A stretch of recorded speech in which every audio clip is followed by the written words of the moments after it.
भक्तजनों, आज आप सुनेंगे कार्तिक मास की 5 कथाएं। पहली कथा, नरकासुर को भौमसुर भी कहा जाता है।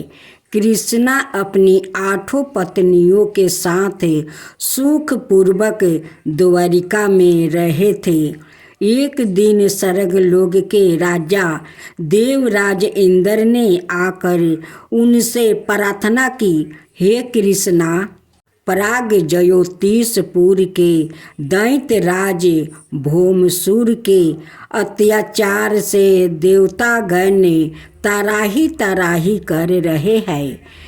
क्रूर भौमसुर ने वरुण का छत्र आदित्य के कुंडल और देवताओं की मणि छीन ली है और वो त्रिलोक विजय हो गया है। इंद्र ने कहा, भौमसुर ने पृथ्वी की कई राजाओं और आमजानों की अति सुंदर कन्याओं का हरण कर उन्हें अपने यहाँ बंदीगृह में डाल रखा है। कृपया आप हमें बचाइए प्रभु।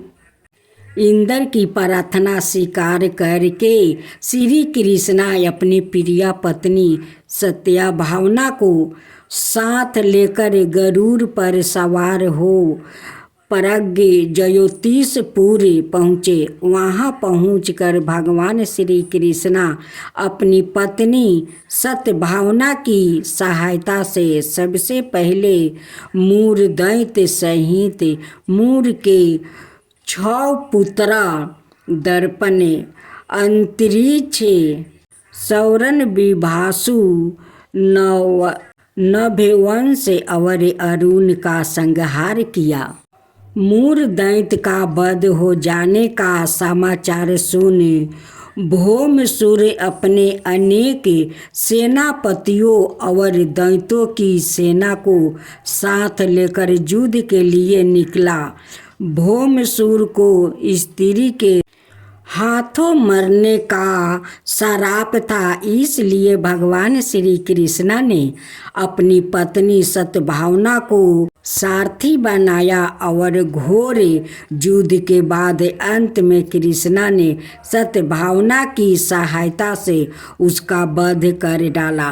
इस प्रकार भौमसुर को मर कर श्री कृष्णा ने उसके पुत्र भगचत को अभय दान देकर उसे पराग ज्योतिष का राजा बनाया।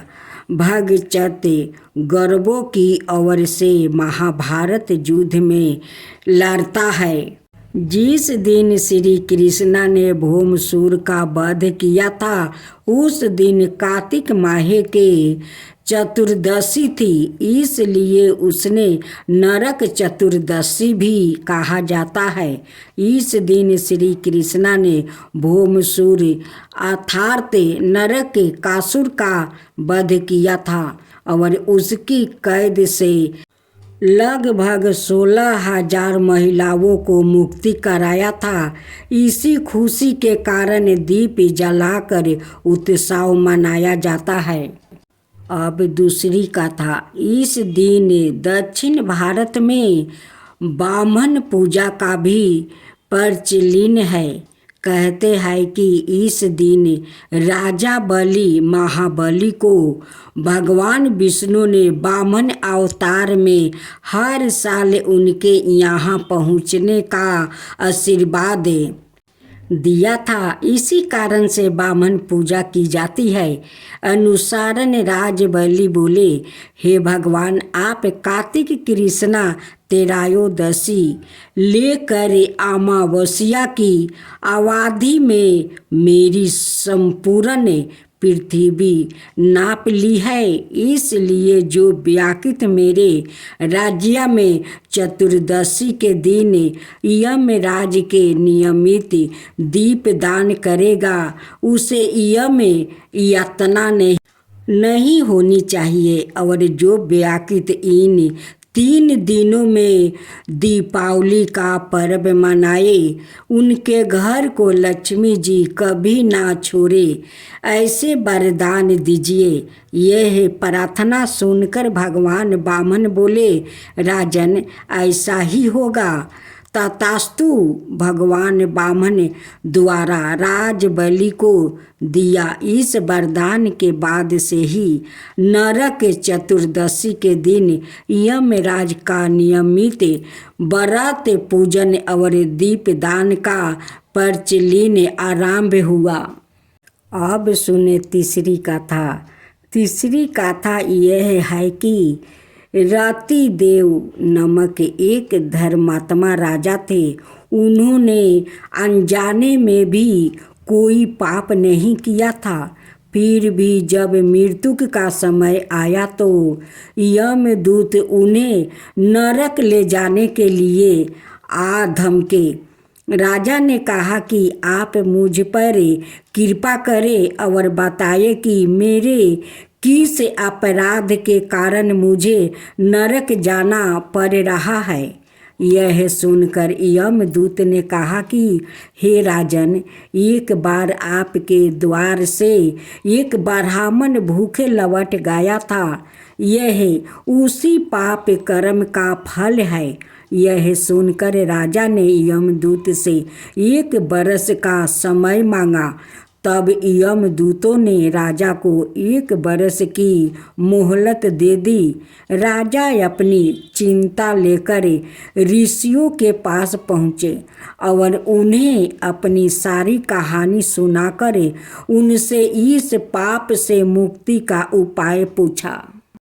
तब ऋषि ने उन्हें बताया कि कार्तिक मास की कृष्ण पक्ष की चतुर्दशी का व्रत करे और ब्राह्मणों को भोजन करवा कर उनके प्रति हुए अपने अपराधों के लिए क्षमा याचना करे। राजा ने वैसा ही किया जैसा ऋषियों ने उन्हें बताया। इस प्रकार राजा पाप मुक्ति हुआ और उन्हें विष्णु लोक में स्थान प्राप्ति हुआ। उस दिन से पाप और नरक से मुक्ति हेतु भूलोक में कार्तिक चतुर्दशी के दिन का व्रत प्रचलित है। अब सुने चौथा कथा। किसी गांव में एक बुढ़िया रहती थी। वो बहुत नियम धर्म से व्रत रखा करती थी। एक दिन भगवान के घर से यमदूत उसे लेने आ गया और वो उनके साथ चल पड़ी। चलते चलते एक गहरी नदी आई तो यमदूत बोले कि माई, तूने गौदान की है या नहीं। बुढ़िया ने उनकी बात सुनकर मन में श्रद्धा से गाय का ध्यान किया तो वो उनके समक्ष आ गई और बुढ़िया उस गाय की पोंछ पकड़कर नदी पार कर गई। वो यमदूत के साथ फिर आगे बढ़ी तो काले कुत्ते आ गया। यमदूत फिर बोले, कुत्ते को खाना दिया था। बुढ़िया ने मन में कुत्ते का ध्यान किया तो वो रास्ते में से चल गया।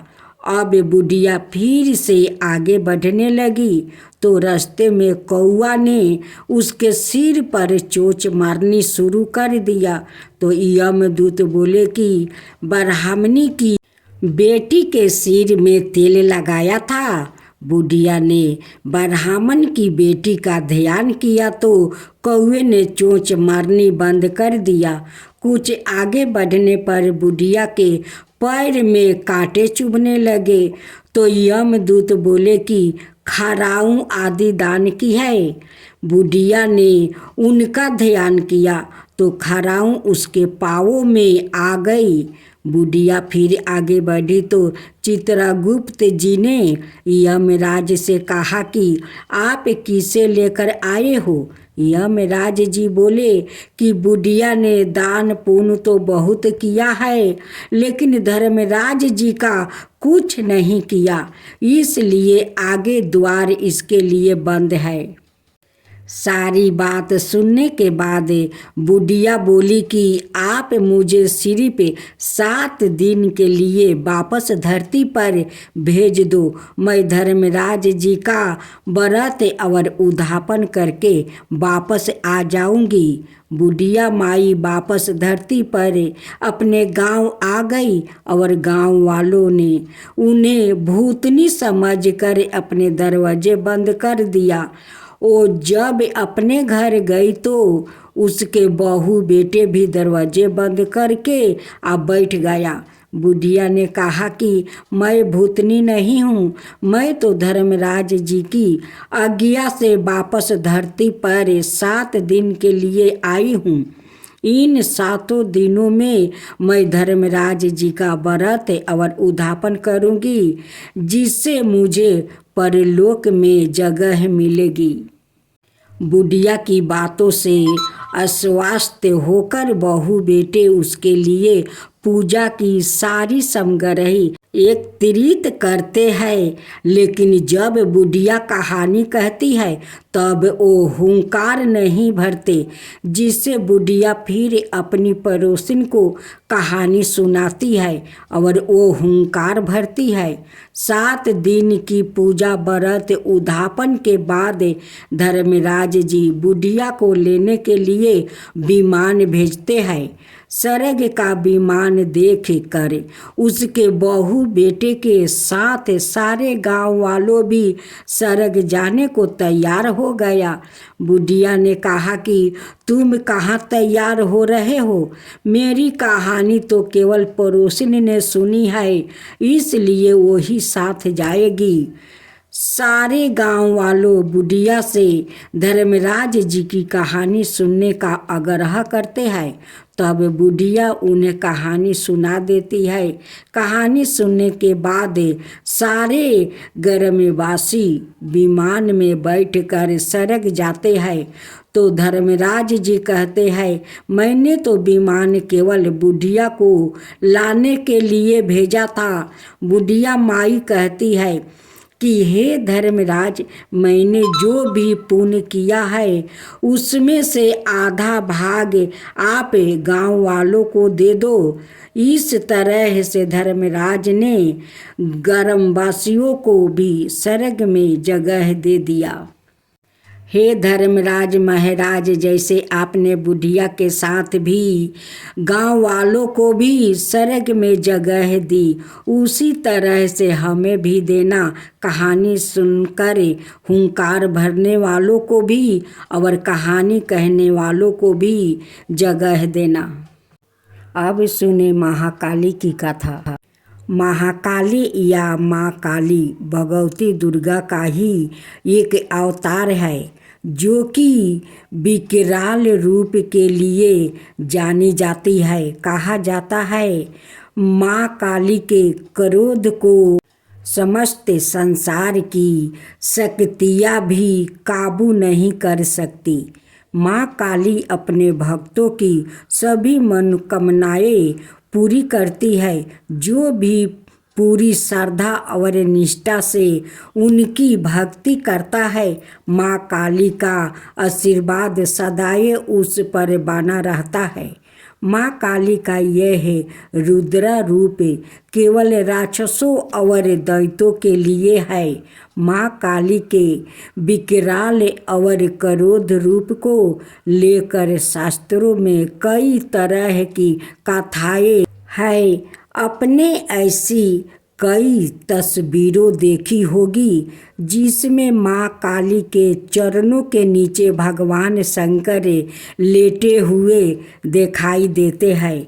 शिव जी के सीने पर माँ काली का चरण होता है और माँ काली की जीभ बाहर निकली होती है। कहा जाता है कि माँ काली के क्रोध के आगे भगवान शंकर भी नतमस्तक हो गए थे। लेकिन क्या आप जानते हैं आखिर क्यों भगवान शिव माँ काली के चरणों में नीचे आ गए और क्यों माँ काली ने अपनी जीभ बाहर निकाल ली? माँ काली की कई कथाओं में एक है रक्त बीज नाम का दैत्य की कथा, जो कि इस प्रकार है। रक्त बीज दैत्य से जुड़ी कथा। रक्त बीज नाम के दैत्य ने अपनी कठोर तपस्या से शक्तिशाली वरदान प्राप्ति कर लिया। इस वरदान के अनुसार यदि रक्त बीज के खून की एक बूंद भी धरती पर गिरा तो उसे कई दैत्यों का जन्म हो जाएगा। इस तरह का वरदान प्राप्ति कर रक्त बीज अपनी शक्तियों का गलत तरीके से प्रयोग करने लगा। धीरे धीरे उसका आतंक बढ़ता गया और तीनों लोकों पर वो अपनी शक्तियों का प्रयोग करने लगा। सभी रक्त बीज के आतंक से परेशान हो गए। रक्त बीज को पराजित करने के लिए देवताओं और दानवों के बीच युद्ध हुआ, लेकिन जैसे जैसे रक्त बीज का खून जमीन पर गिरता गया, एक एक कर करोड़ों दैत्य पैदा होते गए। इसलिए रक्त बीज को हराना नामुमकिन हो गया था। इसके बाद देवताओं ने माँ काली की शरण ली। देवताओं की मदद के लिए माँ काली ने विकराल रूप धारण किया। इस रूप में माँ काली के हाथों में अस्त्र शस्त्र, एक हाथ में खपर और गले में खोपड़ियों की माला थी। लेकिन रक्त बीज का खून जमीन पर गिरते ही कई राक्षस पैदा होते जा रहे थे। तब माँ काली ने खपर से दैत्यों के खून को रोकना शुरू किया और वध करने के बाद उसका खून पीने लगी। इस तरह से माँ काली ने रक्त बीज का वध कर दिया। लेकिन इस दौरान माँ काली का क्रोध इतना विकराल रूप ले चुका था कि उन्हें शांत करना असंभव हो गया था। माँ काली के क्रोध को कम करने के लिए सभी देवतागण शिव जी की शरण में पहुँचे और उनसे माँ काली को शांत करने के लिए विनती की। तब भगवान शिव माँ काली के मार्ग पर लेट गया। जैसे ही भगवान शिव जी के सीने पर माँ काली का चरण स्पर्श हुआ तो उनकी जीभ बाहर आ गई और इसके बाद माँ काली का क्रोध स्वतः शांत हो गया।